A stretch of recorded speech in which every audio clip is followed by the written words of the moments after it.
أهلا بيكم في قناة فهمناكو. ما تنسوش الاشتراك في القناة وتفعيل زر الجرس والشير علشان الكل يستفيد، وما تنسوش المتابعة على الواتساب والتليجرام. أهلا بيكم في المحاضرة الثامنة في السلوك التنظيمي.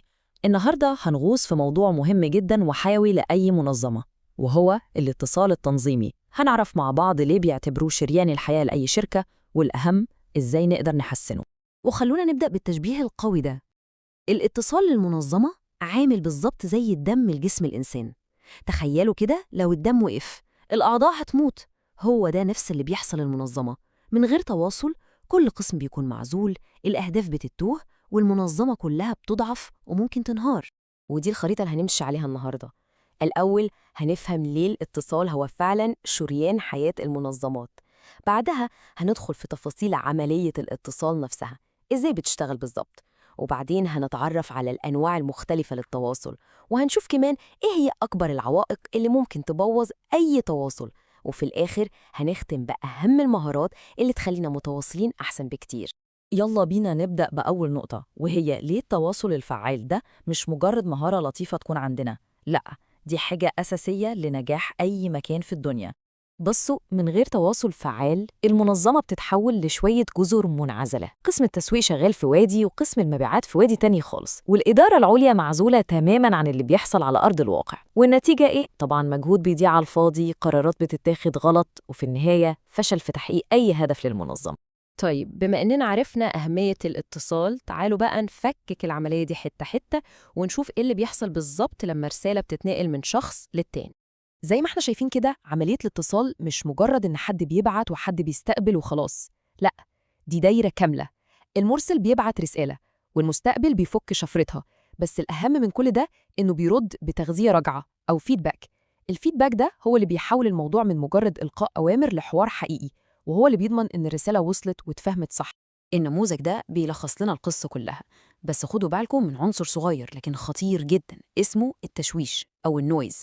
التشويش ده ممكن يكون أي حاجة، ممكن يكون دوشة في المكتب أو حتى أفكار مسبقة وتحيزات عند الشخص اللي بيستقبل الرسالة. التشويش ده هو العدو الأول لأي تواصل فعال، وهو السبب في أغلب سوء الفهم اللي بيحصل بيننا.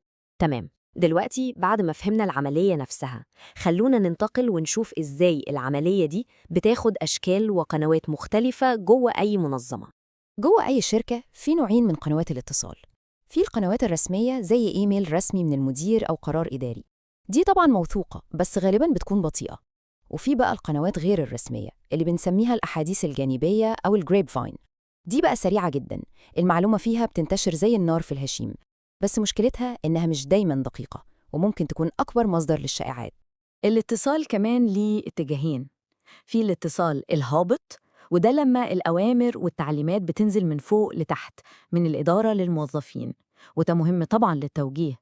لكن يمكن الأهم منه هو الاتصال الصاعد، اللي هو صوت الموظفين وتقاريرهم واقتراحاتهم اللي بتوصل للإدارة فوق. من غير النوع ده الإدارة بتفضل عايشة في برج عاجي، ومش بتعرف أي حاجة عن المشاكل الحقيقية أو الأفكار الكويسة اللي عند الناس. وهنا بقى بنوصل للسؤال مهم: نستخدم الاتصال المكتوب ولا الشفوي؟ الموضوع ببساطة مفاضلة. لو محتاجين توثيق وحاجة رسمية نرجع لها يبقى الكتابي هو الحل، لكن لو محتاجين نقاش سريع ورد فعل فوري ونفهم مشاعر اللي قدامنا من لغة جسده يبقى الشفوي طبعاً يكسب. طيب، كل اللي فات ده كان عن الكلام المكتوب أو اللي بيتقال، بس الجزء المثير للاهتمام فعلاً هو الاتصال اللي بيحصل من غير ولا كلمة. ركزوا معايا في الأرقام دي كويس قوي. المصدر بتاعنا بيقول إن 93% من تأثير أي رسالة عاطفية مش بيجي من الكلام اللي بنقوله، لأ، بيجي من لغة جسدنا ونبرة صوتنا. يعني الكلام نفسه يدوب بيمثل 7%. متخيلين؟ يعني إزاي بنقول الحاجة طلع أهم بكتير جدا من إيه هي الحاجة اللي بنقولها. دي معلومة لوحدها كفيلة تغير طريقة تواصلنا مع الناس كلها. طيب، السؤال منطقي جداً.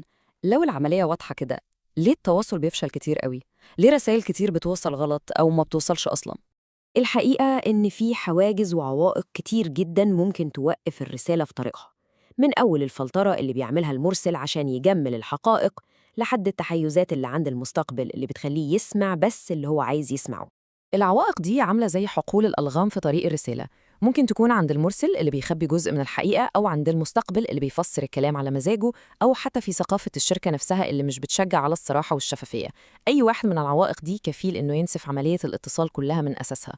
بس الخبر الكويس بقى إن مهارات الاتصال دي مش موهبة بنتولد بيها، دي مهارات مكتسبة، يعني كلنا نقدر نتعلمها ونتحسن فيها.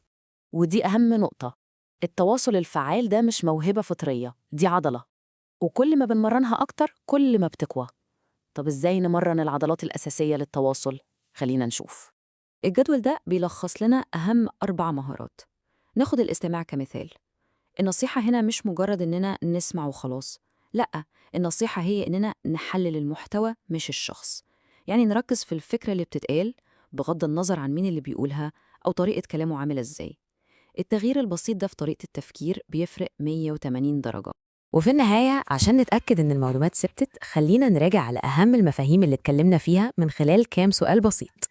يلا بينا نفتكر كده إيه هي المكونات الستة الأساسية اللي لازم تكون موجودة عشان نقول إن في عملية اتصال حصلت من أول المرسل لحد التغذية الراجعة.